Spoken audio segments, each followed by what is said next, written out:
안녕하세요. 제도권 주식 분석입니다. 자, 주식 방송인 저의 채널이 이제 새로운 그 시도를 맞이해서 지난번에 부동산 그 방송을 올려드렸는데 벌써부터 목이 메이는 반응이 아주 차가웠습니다. 그래서 오늘 새로운 시도로 이제 친절한 경제 뉴스를 준비했습니다. 그래서 이제 어디 가서 한마디씩 할 수 있는 이제 그런 방송을 지향하고 있는데 한번 여러분의 냉정한 평가를 다시 한번 기다려 보도록 하겠습니다. 자, 오늘 저는 이제 과천 기린나라를 다녀왔어요. 보시면 사실 서울대공원이거든요. 제가 뭘 했는지 한번 말씀드리려고. 아침부터 10시에 문 열자마자 가서 이 서울대공원 들어가면은 이제 동물원이 있잖아요. 다 아시다시피.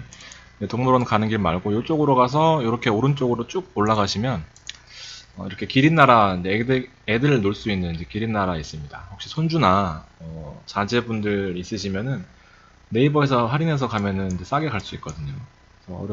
그래서 어른과 애들 그래서 정말 놀 게 많아요. 3층으로 되어 있는데 혹시나 이제 일찍 가시면 아주 재밌는 또 경험을 하실 수 있을 것 같아서 갔다가 여기 동물원에 가셔서 코끼리 열차도 타시고 그래서 혹시 이제 할 거 없어서 망설이시는 분들은 날씨 좋을 때 이렇게 가셔서 좀 기분 전환도 좀 하시고 그렇게 하시면 어떨까 싶어서 제가 갔다 온 흔적을 남겨놨습니다. 쓸데없는 소리였고요. 자, 제가 갔다 온 사이에 이제 오늘 이 정보를 이 방송을 준비하면서 또 기사를 보면서 또 이런 일이 있었더라고요. 정말 많았어요. 사실 저 월드컵 결승전 때 말고 이렇게 사람들 많은 이런 부분은 처음인데 제가 따로 뭐 정치적인 부분에 대해서 언급드리진 않겠지만 정말 힘든 시기구나 우리나라가 그런 생각을 했습니다. 정말 많은 사람들이 이렇게 모여있네요. 이거는 사실 뭐 따로 코멘트를 안 드려도 느끼시는 게 각자 다르실 것 같습니다. 참고하시고요. 오늘 이제 이런 일이 있었네요. 이제 우리는 어떻게 보내셨는지 이제 궁금하고 자 이거는 빨리 넘어가도록 하겠습니다. 지금 자꾸 광고 방송을 하는데 광고 방송에다가 광고 방송 하시는 분들이 많아서 매일 오는 것들이 보니까 이제 약간 유사 투자자문 쪽에 아무래도 많이 문의가 오셔서 그런 부분들은 조금 그렇고 저는 단가를 아주 싸게 여기 오른쪽 끝에다가 이런 식으로 이제 광고를 해드리려고 하고 있습니다. 아무래도 제가 광고를 많이 넣는 편이죠. 두세 개씩 넣는데 제가 한 1시간 반에서 2시간 정도 준비를 하는데 이게 아무리 광고를 많이 보시고 여러분들이 봐주셔도 이게 조금 그래서 아무튼 광고를 하고 있는데 한 몇 번만 더 올려보고 자꾸 이제 그런 식으로 잘 제 원하는 방향으로 안 되면 요거는 이제 자르려고 합니다. 아무튼 연락 한번 줘보시고 없으시면 더 이상 광고는 안 하도록 하겠습니다. 자, 민망한 시간이 끝났고 잠깐 이제 밤사이에 글로벌 상황을 좀 말씀을 드리면 간밤에 S&P가 2%나 폭락했습니다. 그래서 아무래도 우리나라의 10월 한 달은 정말 예사롭지 않은 그런 느낌이 강하게 들고 2% 이상 폭락하면서 지금 약간은 만회하고 있지만 그래도 9월 한 달 동안의 그 상승분을 거의 하루 이틀 만에 다 내놓는 그런 상황이 벌어졌습니다. 나스닥도 마찬가지로 2% 정도 하락하면서 오히려 9월 상승분 이전 레벨로 돌아갔고 분위기가 심상치가 않죠. 글로벌 증세가 미중 무역 협상 관련돼서 확실하게 미중 무역 분쟁이라고 말씀드려야 되겠죠. 관련돼서 분명히 영향을 받는 것 같습니다. 유럽은 심지어 더 심하게 빠졌어요. 결국에는 9월달 한 달 동안의 상승폭을 하루 이틀 만에 다 반락하는 그런 모습을 보여주고 있습니다. 그래서 심상치 않아요. 오늘 우리가 하루가 쉬었기에 망정이지 하루 더 장이 열렸으면 더 폭락했을 테고 내일도 아무래도 조금 영향을 받을 수밖에 없겠죠. 그래서 각오하시라는 의미에서 이렇게 또 차트를 준비해봤고 이 모든 게 사실 요 ISM 제조업 지수 때문입니다. 경제지표 KF증권에서 발행한 아주 좋은 지표 정말 감사하게 쓰고 있습니다. 일단 중요 지표 이제 내일 아주 중요한 고용 지표가 나올 예정이고요. 더 큰 충격이 있을 수 있습니다. 고용 지표는 그리고 16일에 연준의 베이지북, 지워버렸네. 연준의 베이지북입니다. 중요하다고 말씀드렸죠. 미국 금리 인하 결정에 어떤 방향을 정해준다. 그래서 이 베이지북을 바탕으로 FOMC, 미국 금리 인하를 결정할 수 있는 그 기구입니다. 12명의 연준 의원으로 이루어진 FOMC 회의. 다 아시죠? 미국의 금리 인하를 하면 우리나라도 금리 인하를 할 수밖에 없는 상황이고, 그렇게 되면서 지금 현재 정권에서 잡으려고 하는 부동산 가격도 아무래도 낮아진 대출 금리로 인해서 영향을 받을 수밖에 없는, 그리고 상대적으로 박탈감, 상대적으로 뭐 만족감, 여러 가지 측면이 뭐 나비효과처럼 발생되면서 요 금리 인하에 대한 이슈가 아주 크다라는 부분 잘 아실 테고, 일본도 그 다음날 이제 BOJ, 뱅크 오브 재팬에서 금리에 대한 또 논의를 하게 됩니다.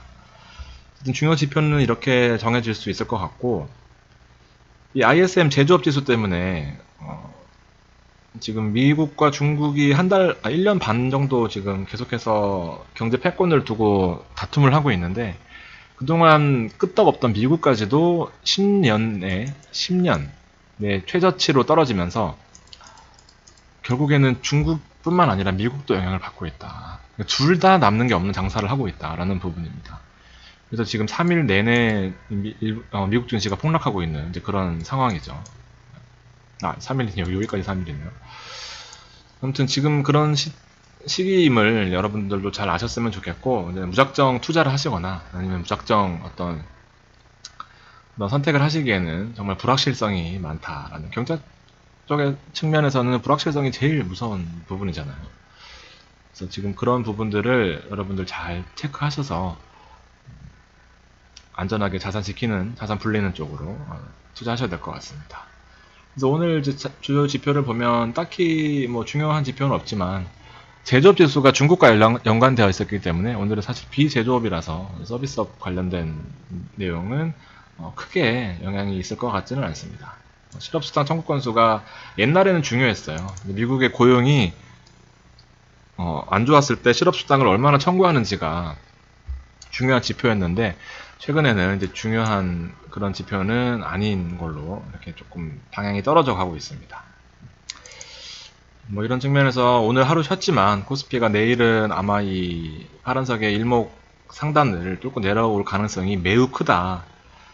개인적으로는 2022 1차적인 지지선이라고 봤는데, 지금으로서는 뭐 갔다 오는 한이 있더라도 한 번은 터치하고 올 가능성이 매우 큽니다. 그래서 투자하는 입장에서, 혹시 주식하는 입장에서는 또 시초가에 팔기는 또 애매한 입장이잖아요. 그래서 현재까지 못 팔고 결국에는 2050 밑으로 떨어질 때까지 손절을, 혹시 익절을 못 하셨던 분들은 결과적으로는 10월 4일에 고용지표를 기다리셔야 되는, 만약에 또 폭락한다면 이제 정말 베이지북이나 FOMC까지 기다려야 되는 그런 큰 전략을 세우시는 게 중요하다라고 보고 있습니다. 내일 아주 불안할 것 같습니다. 제 생각에도. 자, 이게 제가 이제 오늘 여러 가지 이슈 가져온 것 중에 한 5개 정도 됩니다. 보시면은 유럽 쪽에서도 지금 아까 3% 정도 폭락한 거 보셨죠? 미국이 일단 무너지면 뭐 유럽뿐만 아니라 우리나라도 마찬가지고, 일본도 지금 그간 상승 폭을 내주면서, 사실 일본은 견조했거든요. 일본도 무너지면서 미국발 어떤 그런 충격이 전 세계적으로 나비 효과를 일으켜내고 있다. 그래서 지금 뭐 소비 투자를 살리자 하면서 감산이, 지금 세금을 감세하는 부분이 유럽 국가들의 핵심이거든요. 금리는 이미 제로 금리고, 그래서 금리 인하만으로 안 되니까 결과적으로 지금 우리나라와는 좀 반대로 가는 그런 입장인 거죠. 우리나라는 어쨌든 세금을 더 늘리고 노인들 복지에 힘을 쓰는 그런 방향성이라면, 이게 좀 충격받았어요. 국가 빚 많은 그리스까지 동참하는 이제 그런 부분이 여기 포인트였습니다. 사실 이렇게 조금 제가 짚어드리면은 어떤 한마디씩이라도 하실 수 있을 것 같아요. 친구들 만나서라도. 그래서 법인세율 낮춰주는 거, 세금 낮춰주는 거, 이탈리아도 마찬가지고 전 유럽, 범유럽적으로 지금 세금 낮춰준다고 혈안이 되어 있습니다. 금리를 낮췄는데도 지금 미국발 어떤 그런 충격이 유럽 연합의 어떤 그런 단합만으로는 해결되지 않는다라는 부분이죠. 그래서 이 부분을 잘 참고하시면 도움이 되실 것 같고, 재밌는 것도 유가, 우리 한 번씩 유가 보여드렸죠. 계속해서 55불 내외에서 움직이던 유가가 드론 공격, 사우디의 드론 공격 받으면서 15불 가까이 올랐어요. 그러면은 거의 한 65불, 64불까지 올랐었고, 그러면서 지금 사실 이거 선물 지수로 따지면 엄청난 숫자거든요. 선물 지수로 10불이 올랐으면, 55불에서 만약 65불 올랐으면, 선물 투자 아시죠? 코스피 200 선물, 그 다음에 WTI 선물처럼 이게 선물인데, 약 500만원 됩니다. 한 계약에. 약 500만원. 그러니까 우리 주식으로 따지면은 삼성전자가 옛날에 250만원 하면, 250만원 하면은, 뭐 하루에 만원 빠지면은 249만원인 거고, 하루에 만원 오르면 251만원인 거죠. 근데 얘는 레버리지를 씁니다. 한 60배 정도 돼요. 우리나라 코스피 200 선물이 6배거든요. 그러니까 어마어마한 거의 우스갯소리로 정말 인생 마감하기 전에 해야 되는 게 선물이다. 제가 사실 이 선물을 관리했던 그런 직책이었지만 아무튼 이 500만원 정도의 한 계약이라고 합니다. 한 주라고 보시면 돼요. 근데 만약에 10불이 올랐다. 그럼 1000만원입니다. 1000만원. 요 점 뒤에 단위가 10달러거든요. 그러면은 여기까지가 100달러. 여기까지가 1달러가 이제 1000달러죠. 여기 10,000달러입니다. 10단위까지 올라가면. 10,000단위면 지금 현재 환율로 1200만원이잖아요. 그러면은 500만원만 가지고 있었으면 이미 중간에 손절, 강제 매도로 반대 매매 나갔을 거고, 만약에 내 잔고가 1200만원 있었는데, 한 2000만원 있었는데, 지금 이렇게 10불이 올랐다 하면은, 만약에 매도 포지션이었다, 떨어질 거에 베팅했다, 그러면 이렇게 폭등했으면 바로 1200만원 날아가는 겁니다. 하루 만에. 그래서 엄청 무섭고 엄청 위험한 거래였는데, 더 올라갈 것이다 라고 베팅했을 경우에는 또 반대로 투자하면서 또 10불이 빠지는 거죠. 그러면은 정말 인생을 다시 한번 돌아볼 수 있는, 다시 한번 태어날 수밖에 없는 그런 상황이 되는 거죠. 그래서 선물 같은 거는 정말 하지 마시고, 저도 지금은 안 하고 있습니다. 그래서 그 부분들을 감안하신다면 이게 얼마나 차트 급등 급락 수준이 아니라 선물은 무섭구나 보시면 될 것 같습니다. 그래서 이 내용 때문이죠. 사우디 산유랑이 원성 회복됐다 라는 내용입니다. 지금 사우디가 이때 드론 폭격 받으면서 급등했었는데, 이거 선물에 어느 시점에 보느냐에 따라서 조금 다르긴 해요. 가격이 월물 만기가 정해져 있으니까 그런 것까지는 필요 없으시고, 드론 공격 받으면서 전세계 산유량의 5% 정도, 엄청 큰 거죠, 에 감산이 있을 거다 하면서 급등했었는데, 그 이후로 보니까 미국이 그랬는 줄 알았는데 미국은 이란을 지목하고 드론으로 공격했기 때문에 그럼 미국이 아니었네, 그러면 계속해서 공격할 생각이 없네 하면서 다시 복구하면서 결과적으로 다 하락하는 그런 모습이었습니다. 정말 재밌는 얘기죠. 그래서 이제 그런 부분들을 보시고, 우리나라 유가가, 우리나라 휘발유 값이나 경유 값이 떨어져야 되는데 오늘 보니까 더 올라 있더라고요. 이때보다. 뭐 그런 부분도 반영해야죠. 오를 때는 또 시커 올려놓고 떨어질 때는 2주 걸리니까 2주 뒤에 어떻게 되는지 또 보셔야 될 것 같습니다. 재밌으신가요? 저도 좀 처음이라서 좀 기분 좋게 편하게 봐주시면 좋을 것 같습니다. 자, 관심 많으신 일본과 우리나라의 이제 비교한 이제 기사입니다. 그래서 이거 보시면은 일본이 지금 잃어버린 20년의 고통을 겪고 있죠. 그래서 일본이 겪었던 걸 똑같이 겪고 있다라는 부분입니다. 검은색의 한국이 이제 물가가 상승했다가 계속해서 물가가 하락하는 체감 물가 말고요. 실질적으로 통계청에서 발표한 물가. 일본도 마찬가지입니다. 일본도 물가 한번 오른 다음에 계속해서 떨어지고 지금 결국에는 디플레로 돌아섰죠. 그러면서 장기 부담을 겪고 있는데 똑같습니다. 노인 인구 많아지면서 생산 인구가 감소하고, 수년 뒤에 디플레. 경기가 안 좋은데도 물가가 떨어지는, 돈을 안 쓴다는 얘기죠, 사실. 일본식 불안과 닮은 꼴이다. 그래서 지금 물가가 사실 2개월 연속으로 마이너스로 떨어졌어요. 우리나라 같은 경우에도. 경제 성장률이 한국도 지금 정체되어 있고, 일본은 회복하는 국면이지만 그래도 20년 동안 잃어버렸던 이제 그런 국가 정책의 그런 상승 추세, 그런 부분을 반영해서 우리나라가 일본의 뒤를 겪는 것 아닌가 지금 하고 있는 거죠. 특히 물가 엄청나게 오를 때는 일본도 부동산, 90년대 초반에 부동산 그 버블이 붕괴되면서 지금 아직까지도 회복을 못하고 있잖아요. 지금 우리나라 부동산 경제가 완전 침체기로 돌아서기 전에 부동산 어떤 그런 급등이 있었는데, 지금 우리나라의 OECD가 경제 성장률을, 한국의 경제 성장률을 2%대에서 1%대로 낮췄거든요. 그런 부분들 여러 가지 통계적인 숫자적인 측면으로 봤을 때는 서울의 뭐 중요 어떤 그런 지역 말고는 다들 힘들 텐데, 그런 부분들이 일본식 불황과 닮은 꼴이다. 고용이 좀 늘어나면서 20, 30대가 직장을 잘 구하고, 그런 직장을 잘 구한 돈으로 소비나 어떤 생산을 확대하고, 그러면서 경제활동이 돌아가야 되는데, 지금 사실 뭐 여러모로 안 좋은 내용들이 많기 때문에 불안합니다. 이렇게 잘 돼야 이제 주식시장도 활성화가 되고 부동산도 활성화가 될 텐데, 걱정되는 부분이 있었다라는 부분입니다. 일본과 똑같다라는 내용이죠. 자, 또 우리와 관련된 또 뉴스인데, 지금 1억 원 투자했는데 돌아오는 건 4개월 만에 154만 원. 9,900만 원 손실 보신 거죠, 거의. 투자자 분통이다. 주식 하시는 분은 아마 ELS나 DLS에 대해서 잘 아실 텐데, 사실 보면은 수수료를 평균 5% 정도 챙겨간다. 이건 오바고요.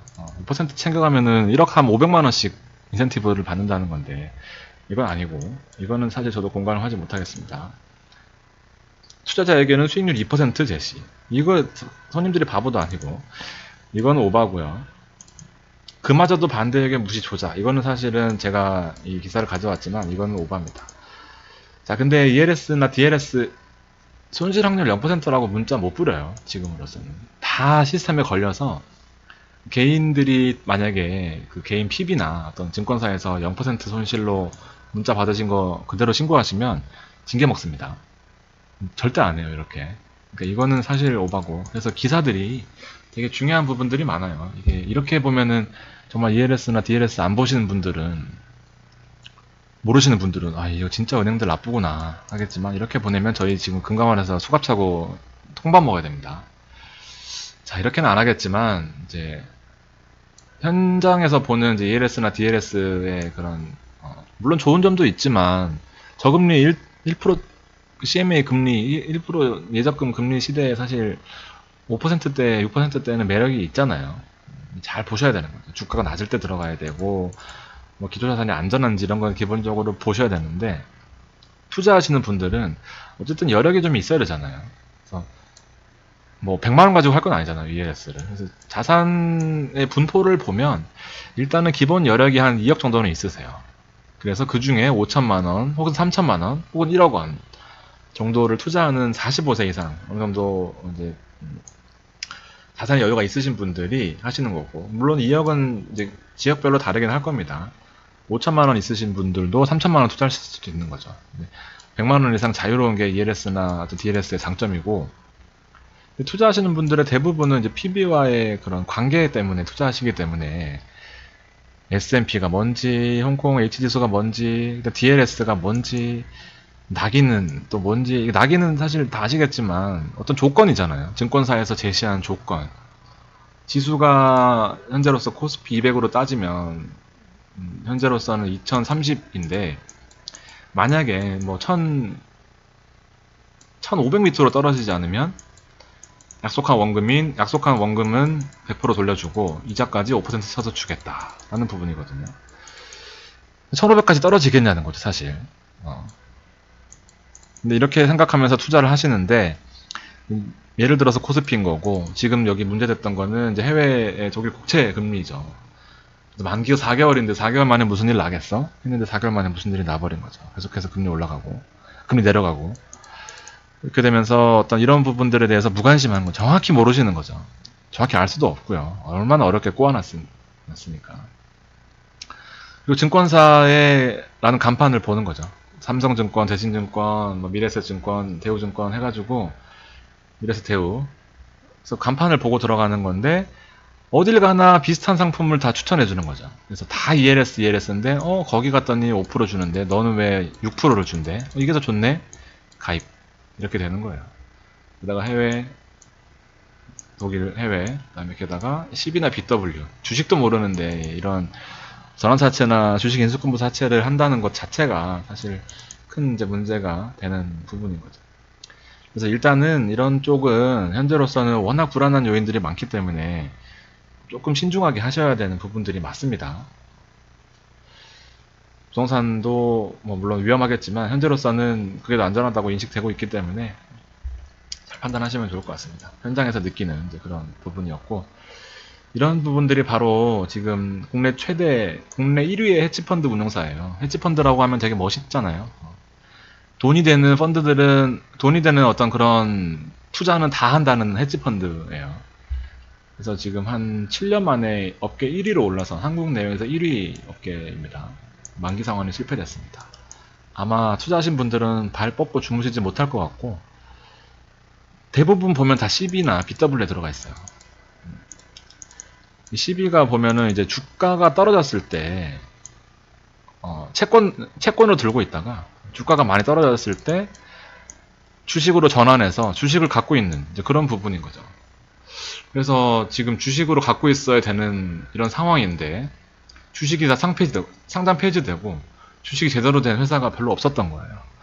그래서 지금 주가 폭락하는 시점에서는 이 주식 가격이 떨어지니까 주식을 더 많이 줘야 되는데, 더 많이 주면 다행인데 더 많이 줄 문제가 아니라 이게 다 제대로 된 회사가 없었다는 거죠. 그래서 여기 관련된 그 주식들이 얼마 전에 한 대여섯 개가 동시에 하한가를 맞으면서 점점 더 힘든 상황으로 그렇게 오고 있습니다. 판매 규모도 엄청 커요. 더 많습니다. 1조가 넘기 때문에 아주 지금 언론에서 많이 나오진 않고 있지만 엄청 심각한 상황이다라는 부분입니다. 좀 투자 쪽에 있어서 여러 가지 복잡한 것들은 일단 최대한 자제해야 된다라는 부분이 또 교훈이다, 이렇게 보시면 될 것 같습니다. 그래서 이런 펀드들을 묶어놓은 펀드를 사모 제감자 펀드라고 하는데, 원래는 이게 500만원 이상 투자할 수 있어야 되는데 이제부터는 더 낮추겠다. 그래서 지금 현 업계와 또 정부의 정책이 또 엇갈려가는 그런 모습인 거죠. 지금 왜 또 이렇게 하는 거죠? 정부가 1일날 이낙연 총리 주재로 또 이렇게 하고 있습니다. 시장이 죽을 것 같으니까. 사실 이 펀드들이 모여서 수수료 주고 뭐 금융 일자리 만들고 그 돈 가지고 또 딴 데 투자하고 이런 식인데, 이 자체가 지금 거의 죽는 고사위기거든요. 있는 사람들이 투자하겠습니까? 사실. 그러니까 또 서민 피 빨아먹겠다고 500만 원 이상의 규제에 있었던 거를 풀고 또 소액으로 하겠다라는 그런 부분입니다. 계속 좀 엇갈린 박자를 계속 춤을 추고 있는 것 같아요. 또 술을 부르는 또 문구들이 아닌가 싶습니다. 자, 증권사들이 문제가 많아요. 지금 보면은 급히 먹다 체했나, 파리오피스, 셀다운 몸살. 지금 뭐 자세하게 아실 필요는 없지만 어쨌든 해외 부동산에 투자를 많이 했잖아요. 증권사들이 펀드들 아마 전화 받아 보신 분들 많을 텐데, 부동산에 투자하셔야 된다. 주식은 이제 안 된다. 주식 선물 옵션은 누가 하시냐. 왜냐하면 증권사 수수료가 제로 수수료 시대잖아요. 어쨌든 지금 아직도 고액의 오프라인 주문되면서 그렇게 주문하시는 분 없으실 텐데, 그렇기 때문에 증권사들이 먹거리를 찾기 위해서 해외 부동산으로 많이 떠났어요. 우리나라 강남에는 땅이 없기 때문에, 그리고 지방에는 개인들이 투자를 안 하기 때문에. 해외로 갔더니 해외는 워낙 인허가 절차도 복잡하고 투자 규제도 많고 하기 때문에 지어진 건물을 사서 싸게 살려 노력은 하겠죠. 어쨌든 내 돈 아니니까 얼마나 싸게 사겠습니까? 그래서 어느 정도 운영이나 임대 수익을 받다가 몇 년 지나면은 더 비싸게 팔고 싶어 하는 게 이제 요 운영사고, 남는 금액들도 거의 20% 가까이 남아요. 1000억 하면, 만약 이게 1000억짜리다. 정말 싼 건물이라서. 그러면 200억 정도가 수수료로 남습니다. 여기서 이제 펀드 매니저, 그다음에 뭐 감정평가, 변호사, 회계사 다 나눠주고 결과적으로 이제 증권사도 나눠먹고 이런 구조인데, 예를 들면 이만큼 남습니다. 사실 실상. 근데 이게 지금 1200억에 팔아야 정상인데 그렇게 되지 않는다라는 부분이 있습니다. 그래서 해외 부동산도 아까 보셨다시피 지금 해외 쪽도 상황이 녹록치 않거든요. 그리고 안전성이 보장된 그런 지역은 또 비쌀 테고, 그래서 지금 투자처가 정말 마땅치 않다라는 이제 그런 부분입니다. 기대하는 수익률이 나올지 불투명해 투자하지 않았다. 공제에는 투자를 안 했나 보네요. 내용들을 필요하신 분은 잠깐 멈춰놓고 읽으시면 될 것 같습니다. 제가 또 골라서 가져온 뉴스들이니까 이렇게 하시고, 자 마지막으로 대주주 매각전 공시에 대한 이제 우리나라는 가장 큰 이슈죠. 다 팔고 나서 며칠 있다가 공시하잖아요. 그 며칠이 5일입니다. 5일. 진짜 저도 이거는 현업에 있지만 정말 최악이에요. 5% 이상이나 매도를 했으면 주가가 5%만 빠지겠습니까? 그거 보고 빠지고 기관 빠지고 외국인 빠지는데 미리 다 정보가 샜을 테고, 임원 빠지고 전무 빠지고 뭐 부장 빠지고 이러면은 이 5%가 말이 5%지. 사실 5%도 대단한 큰 비중인데 관련된 사람 다 빠지고 나서 5일 이내에 공시가 돼요. 그러면은 개인 투자자들은 또 패닉이 오는 거죠. 그거 보고 또 파는 개인들도 있을 테고. 근데 그거 보고 사는 기관들도 있죠. 그렇지만. 근데 문제는 그런 룰이 미국과는 다르다라는 이제 꼬집은 아주 좋은 매일경제 뉴스가 있었습니다.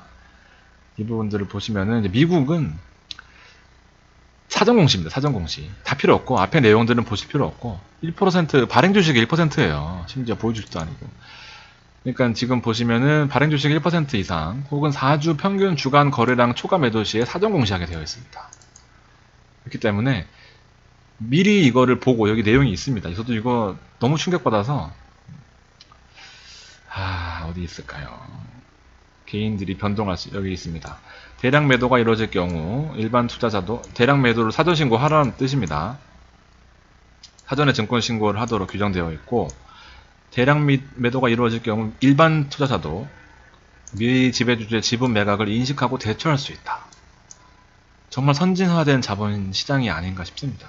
그래서 내용들은 뭐 비슷한데 어쨌든 우리나라에 늘 당하고 또 이거 빠질 거 예상하고 공매도까지 치고, 그러니까 잡주들은 공매도에 또 특히 노출되어 있는 부분들이 많잖아요.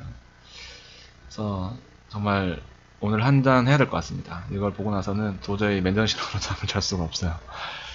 자, 충격적인 이슈들이 많죠. 자, 오늘 여기까지 준비했습니다. 한 10분 내외에 끝날 줄 알았는데 또 이것저것 제 넋두리나 주절주절 하다 보니까 시간이 많이 지났어요. 첫 시도니까 너무 또 안 좋게 보지 마시고 늘 저를 응원해 주시고 저도 여러분들 응원해 주는 그런 서로서로 윈윈하는 방송이 되도록 많이 노력하겠습니다. 자, 휴일 잘 보내시고 내일 금요일 이후에 또 휴일입니다. 힘내시고 또 찾아뵙도록 하겠습니다. 감사합니다.